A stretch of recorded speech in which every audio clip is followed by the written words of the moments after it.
What's up, guys? This is Astranox. We got a brand new piece of content. We have this boss battle with 3 phases, Dazzled Magnar. I'll talk about different team compositions. This is going to be a guide with tips to tackle this boss in Hell difficulty. Those tips might help you with the Epic Hell difficulty. I might cover it if I have some success there.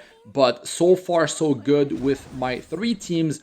Not running any limited hero. I'm running 6 free-to-play friendly heroes in my teams, consisting of a total of 9 heroes. And I'm going to be talking about replacements that you can run to have 8 out of 9 heroes that are going to be free-to-play friendly. So they are 3-star heroes, Ice Fire heroes, sometimes 4-star hero, but that's free-to-play friendly. It's not limited, not that hard to get. So yeah, the first team here. First phase, not that hard. Phase 1 is the easiest. The phase 2 might be the hardest. It really depends on your gear level, how much burst you can do on phase number 3, if you can burn the boss down, right?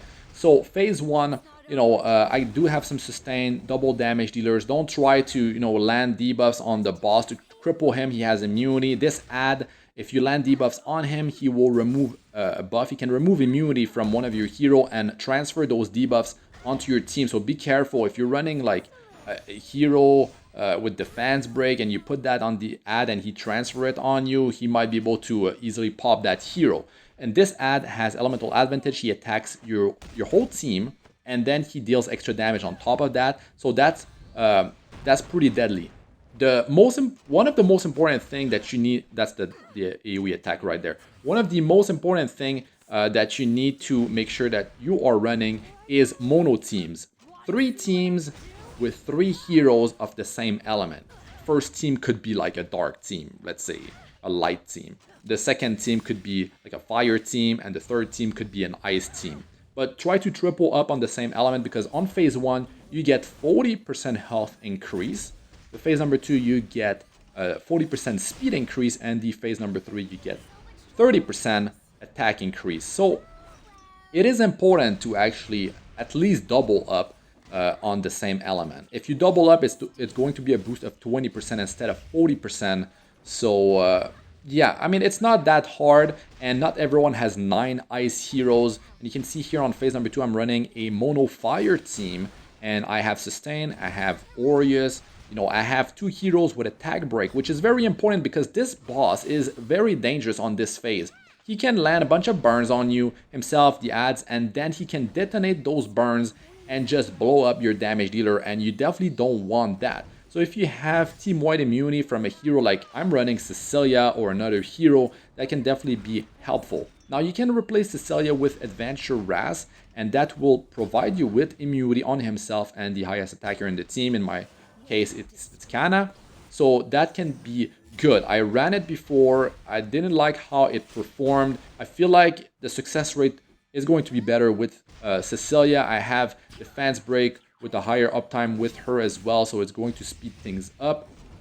And debuffs here are pretty solid against the boss, against the ad. It can, you cripple them, cripple the boss, you take less damage, you deal more damage. Defense break, attack break, it's really good to have a high uptime of attack break on the boss in this phase.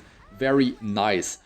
Much less chance to actually get bursted down. Even if he lands attack break and he detonate, you might be able to actually survive. Kana attacks the boss plus an extra, add with her skill number 1, so I can bring them down to 1 HP, 1 health, and then they get stunned, so they're not doing anything, and it's buying me time. And you can do something like that as well. If you're running a hero like Limited Seaside Bellona, she's gonna attack everyone, let's say, and you're gonna be able to get those ads to be stunned and do nothing. So that's going to be pretty powerful. So I didn't run any limited hero, but if you do have limited heroes, it will simplify things. It will make things easier. You might not need as much gear. Now here in this phase number 3, we have Angelica as my only Soul Weaver healer, and she definitely heals quite well. Barrier, team-wide immunity, very helpful. I got the 1 debuff removal after she uses the skill number 3, so that's really good to deal with these burns, which might be deadly. But I'm running, a defense breaker, Sigrid, more debuffs, more damage. So what you can be running is, instead of Luluka, you could be running Karen, right? Or Tarnor Guard, let's say. So right there, If you're running, Adventure Raz instead of Cecilia, and you are running Karen instead of Luluka, that's 8 heroes that are free-to-play friendly, right? Like 3-star, 4-star heroes, Ice and Fire. Sigrid is free-to-play friendly, I would say, because a lot of players have her from the Selective Summon, or her banner is actually up right now. You might have gotten her before. I mean, you guys know how powerful Sigrid is in Wyvern. Definitely a very powerful hero in PvE content. Sometime in PvP with Extinction as well. So this phase is about burning, and you can see burning the boss down very nicely with loading him with debuffs plus Sigrid using the skill number 3. So that's successful right there. You're running 2 damage dealer. 2 damage dealer meaning that if one goes down, let's say you still have another one to finish the boss off. I tried, a Soul Weaver with a Knight like Ice Crow, but things were too slow, and if the damage literally goes down, like Sigrid I was running, she goes down, it's over. That's the problem. So I would say that phase 1 is definitely the easiest. You can have, your worst team there. The phase number 2, you definitely want some sort of team-wide immunity, fast cleanser, put a tag break on the boss. It will definitely make things so much easier. You can see 40% health, 40% speed, and 40% attack increase for each of the phases. So try to triple up on the same element heroes. It can be like, light heroes like Doris is really good. So you could be running like one team is light, one team's fire, one team is ice, or 2 ice, 1 fire, something like that. But I feel like a lot of players will have the heroes to actually deal with this boss. And it's fine farming hell. You're going to be getting enough currency. The rewards are amazing, so you definitely want to be doing that. I mean, it takes a long time from expedition to get all these type of rewards, and you can select exactly the one that you want to buy, which means that, I mean, you can't beat that, right? And epic hell is going to be a different beast. It's going to be harder. You can only run it 5 times anyway, so no big deal there.